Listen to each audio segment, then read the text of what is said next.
Apa sifat dasar buruk manusia. Di antaranya rakus, kemudian bodoh, dan seterusnya. Nah, kalau misalnya kita melihat ada potensi sifat buruk tersebut, dan kita melihat itu agak menonjol di dalam diri anak kita, maka tanggung jawab orang tua adalah berusaha memperbaiki.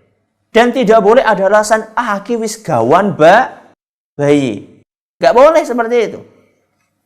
Justru kita harus punya tanggung jawab untuk merubah bagaimana caranya gawan bayi itu yang jelek itu bisa berubah menjadi baik. Ya itulah tugasnya orang tua. Misalnya ada anak ini kok kalau makan nggak pernah mikir adik-adiknya atau nggak pernah mikir kakaknya, alias ego, alias egois. Ya. Kalau misalnya kita melihat, kita bisa membaca, oh kita mencium nih.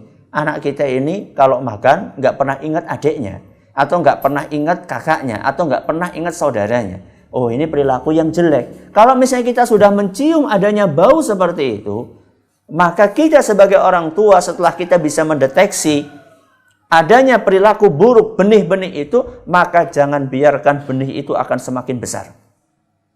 Kalau bisa benih itu diputus. Apa diputus? Diputus sebelum itu membesar.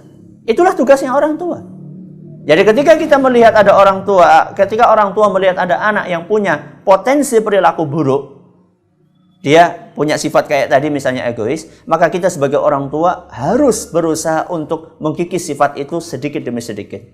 Misalnya, mudah di antara caranya, kita ajak anak itu untuk pergi ke warung misalnya, untuk beli jajan misalnya.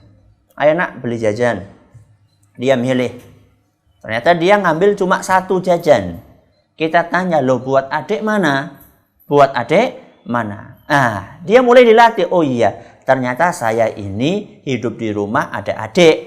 Nah, atau ada kakak. Loh buat adik, buat kakak mana? Oh iya, jadi beli berapa ini? Beli 3. Satu buat kamu, satu buat adik, satu buat kakak. Itu namanya pembiasaan. Itu namanya pembiasaan.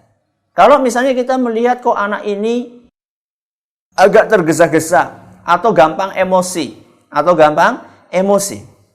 maka kita sebagai orang tua tidak boleh membiarkan anak itu berkembang di dalam sifat emosinya. Karena nanti kalau sudah terlanjur besar, kita akan kesulitan. Kita akan kesulitan untuk merubah sifat yang sudah kadung